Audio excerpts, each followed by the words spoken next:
ہم سب جانتے ہیں بہت سارے القابات ہیں مولا سید سجاد کے. زین العابدین بھی ہے، سید الساجدین بھی ہے، زین العباد بھی ہے، سید الصابرین بھی ہے، سید سجاد. یہ سب امام کے بیماری کربلا، یہ سب مولا کے القابات ہیں. لیکن ایک لقب مولا کا زین العابدین جو سب سے زیادہ مشہور و معروف ہے اور بچہ بچہ مولا کو اسی نام سے پہچانتا ہے. تو یہ جو زین العابدین مولا کا لقب ہے، اس کے پیچھے ایک مشہور و معروف واقعہ ہے. اور یہ واقعہ صرف ہماری کتابوں میں موجود نہیں ہے بلکہ مکتب اہل سنت کی کتابوں میں بھی موجود ہے. اور ایک صوفی بزرگ جو حنفی بزرگ ہیں، عالم دین ہیں، علامہ جامی رحمۃ اللہ علیہ، انہوں نے اپنی کتاب شواہد النبوہ میں بھی اس واقعے کو درج کیا ہے. اور کتاب نور الابصار میں بھی یہ واقعہ موجود ہے کہ وہ لکھتے ہیں کہ پروردگار عالم کو ایک مرتبہ شیطان نے، ابلیس نے چیلنج کر کے کہا، ویسے تو قیامت تک کے لیے اس نے چیلنج کیا ہوا ہے، لیکن اس وقت چیلنج کیا اور کہا پروردگار سے کہ میں جس وقت چاہوں تیرے بندوں کو تیری عبادت سے غافل کر سکتا ہوں، ان کی عبادت میں خلل ڈال سکتا ہوں. تو جب اس نے یہ کہا تو پروردگار عالم نے اسی وقت، اللہ نے بھی اسے چیلنج کیا اور کہا کہ اس وقت مدینے کی سرزمین پر میرا ایک بندہ علی بن الحسین اس وقت میری عبادت میں مصروف ہے، اور میں چیلنج کرتا ہوں کہ تم اس سے عبادت سے غافل نہیں کر سکتا، اس کی عبادت میں خلل نہیں ڈال سکتا. اب شیطان چیلنج کر کے چلا ہے رب کائنات کو اور آیا ہے اس حجرے میں جہاں امام نماز شب میں مشغول ہے، اور آ کر امام کی عبادت میں خلل ڈالنے کی کوشش کی. امام اسی طرح اپنی عبادت میں مصروف رہے، امام نے نماز کو ترک نہیں کیا. اب جب سر کوشش کر لی تو اس کے بعد سانپ یا اژدہے کی شکل اختیار کی اور اس کے بعد امام کے سامنے آ گیا. اب یہ تو انسانی نفسیات ہے، انسانی فطرت ہے نا کہ ہم کتنا خضوع و خشوع سے عبادت کر رہے ہوں، لیکن جب سانپ یا اژدہا مصلی کے سامنے آ جائے تو سارا خضوع اور خشوع غائب ہو جائے گا. یہ نفسیات ہے انسان کی. لیکن جب وہ سامنے آیا، امام پھر بھی اسی طرح نماز پڑھتے رہے، نماز میں کوئی خلل واقع نہیں ہوا. اب وہ نادان تھا، بے وقوف تھا، اس لیے کہ یہ نہیں سمجھ رہا تھا کہ علی کے اس علی بیٹے کے سامنے اژدہا بن کے آ رہا ہوں جس نے پیدا ہوتے ہی کلے اژدر کو چیر ڈالا تھا.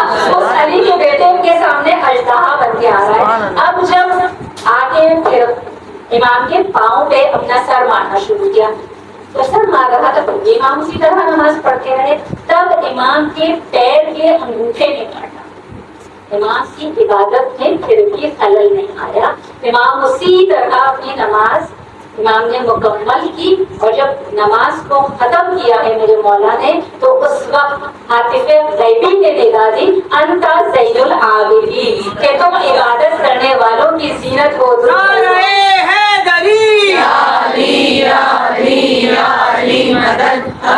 امام زین العابدین پر بلند سے بلند تر صلوات.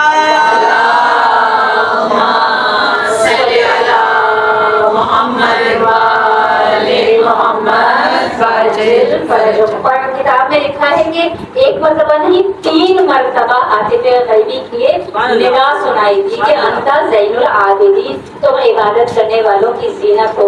اب جب اس کا ترجمہ کیا جاتا ہے، امام کا یہ لقب زین العابدین اور سید الساجدین، جب اس کا ترجمہ ہوتا ہے تو یہی کیا جاتا ہے نا کہ زین العابدین عبادت کرنے والوں کی زینت اور سید الساجدین سجدہ کرنے والوں کے سردار.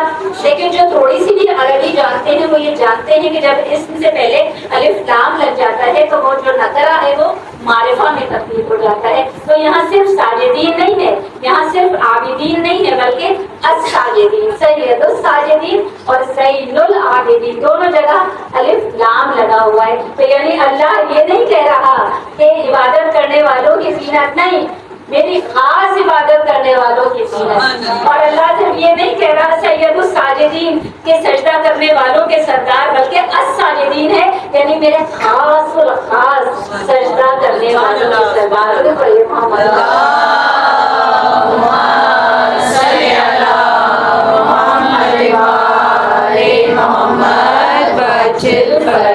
اور خود یہ روایت جو میں بیان کر رہی ہوں یہ امام کے فرزند امام محمد باقر علیہ السلام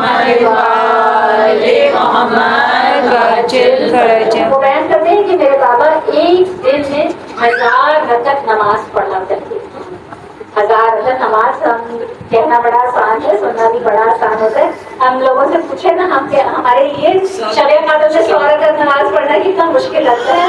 کیوں مشکل لگتا ہے؟ کیونکہ اللہ سے عشق کمال پر نہیں ہے نا، خالص عشق نہیں ہے، ناقص عشق کرتے ہیں، اس کے 100 رکعت بھی مشکل لگتا ہے. اور وہ سید الساجدین ایک دن میں 1000 رکعت نماز ادا کر رہے ہیں. تو جہاں یہ عالم ہو کہ 1000 رکعت نماز ادا کی جاتی ہے ایک دن میں، تو امام کے فرزند بتا رہے ہیں اور ہم سب جانتے ہیں کہ کتنی کثرت سے مولا سجدے کیا کرتے تھے کہ اعضائے سجدہ پر ایسے گٹے پڑتے تھے کہ وہ گٹے کٹوانے پڑتے تھے نا.